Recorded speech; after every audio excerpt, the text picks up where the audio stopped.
Beshem Hashem Naaseh Natzliach, nous poursuivons aujourd'hui notre étude dans les réflexions du Rav Dessler avec la suite de l'analyse du sujet donner et prendre et donner.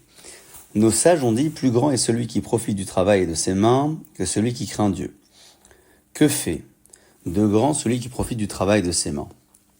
Celui qui s'efforce de ne jouir que de son propre travail et cet être exceptionnel qui désire par-dessus tout donner plus qu'il ne prend. Dans la crainte de ne pas y parvenir, il refuse de vivre de ses talents intellectuels, car dans les professions libérales ou scientifiques, on risque fort de recevoir plus que la valeur effective de ce qu'on a donné.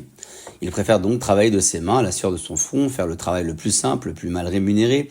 La valeur de l'effort qu'il investit dépasse alors certainement celle du salaire qu'il reçoit. Mais pourquoi est-il plus grand que celui qui craint Dieu? Plus tard, Rav Dessler nous l'expliquera. Il n'y a personne au monde, poursuit Rav Dessler, qui ne possède au moins une étincelle de la capacité de donner. On s'en aperçoit par exemple dans les fêtes de famille. La joie n'est pas complète tant qu'elle n'a pas été partagée. De même, tout homme aspire au plus profond de lui-même à une forme quelconque de vie sociale.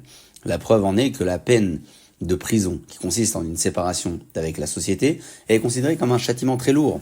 Quelle est la nature de ces aspirations? Ce sont des étincelles du donner. Tous, nous désirons des enfants. Il y a à cela deux sortes de raisons. L'une est que les enfants donnent un sentiment de continuité. On veut laisser alors quelque chose derrière soi quand on quitte ce monde. L'autre, peut-être plus forte encore, est la nécessité de donner.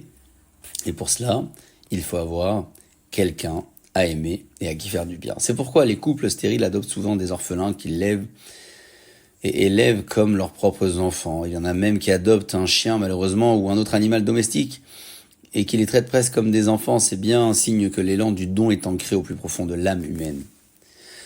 Nous rencontrons là une question intéressante. Nous avons vu que l'amour et le don ne vont pas l'un sans l'autre. Est-ce le don qui engendre l'amour ou l'amour qui provient du don? En général, nous pensons que le don vient de l'amour. Quand on aime quelqu'un, on veut lui faire du bien. Mais on peut parfaitement voir les choses de façon opposée. On aime ce que l'on a créé ou entretenu parce qu'on y a investi une part de soi. Et c'est soi-même que l'on y retrouve.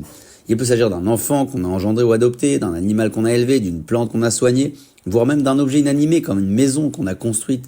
L'homme est attaché à ses propres œuvres par des liens d'amour, car il se retrouve en elles. Un passage des maximes de nos sages va dans ce sens. Ils disent dans le traité des Eretz Zuta, si tu veux rester proche de l'amour de ton ami, efforce-toi de rechercher son bien. Cet amour peut aller très loin. Voyons ce que la Torah dit à ce sujet. La seule chose capable de nous enseigner les véritables profondeurs du corps humain, c'est la source même de la Torah, puisque seul le Créateur connaît tous les secrets de l'âme qu'il a créé. Il y a certaines catégories de personnes à qui l'on permet de rentrer chez elles avant une bataille. Ce sont entre autres quiconque a construit une nouvelle maison et ne l'a pas inaugurée, quiconque a planté une vigne, ne l'a pas racheté, les fruits de la 4e année qui sont consacrés, quiconque a épousé une femme et ne l'a pas fait entrer chez lui. Tous sont traités exactement sur le même pied. Le constructeur de la maison et le planteur de vignes sont assimilés au jeune époux, impliqués dans la plus intime des relations humaines. La Torah nous révèle ainsi que l'amour porté aux fruits de notre labeur est directement comparable à l'amour d'un homme pour sa fiancée. Il n'y a aucun doute qu'on trouve là un élément essentiel qui définit la présence de l'amour engendré par le don. Rav Dessler en est témoin du cas suivant.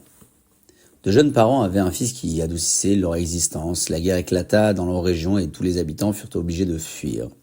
Il advint que les armées ennemies séparèrent ceux qui étaient unis. Le père et le fils furent isolés d'un côté, la mère se retrouva de l'autre. Cette douloureuse situation devait durer quelques années, puis la guerre prit fin. La paix fut rétablie, la famille fut enfin réunie dans le bonheur qu'on imagine. Hélas, ils ne purent réparer ce que le temps leur avait pris. L'amour entre le père et le fils était plus profond et plus intime que l'amour de la mère pour le fils. Elle l'avait laissé petit, elle l'avait retrouvé grand. Il lui paraissait autre. Elle avait encore la nostalgie du petit qu'elle avait quitté. C'est tout au moins ce qu'elle imaginait. La cruelle vérité était différente.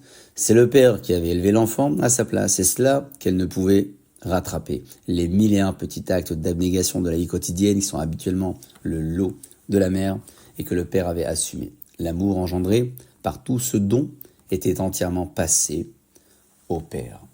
Ainsi s'achève cette seconde étape de l'analyse proposée par le Rav Dessler au sujet de prendre et donner. Baruch Adonai Leolam, Amen et Amen.